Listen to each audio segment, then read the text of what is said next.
Assalamualaikum warahmatullahi wabarakatuh. Nuwun para bapak ibu seka lan para rawuh-rawuh ingkang kula hormati.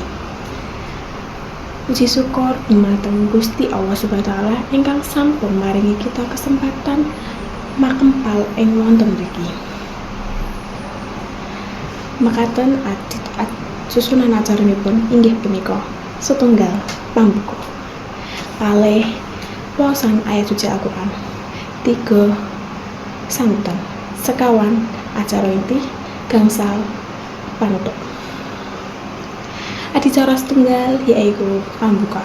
Semoga kita sedaya sareng-sareng maos basmalah. Bismillahirrahmanirrahim.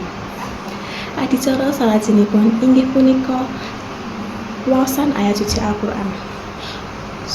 Dumateng Mbak Nazir kula sumanggaken.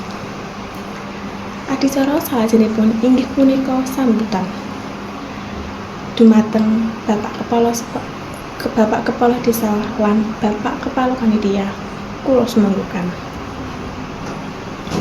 Adicara salajengipun inggih punika acara inti.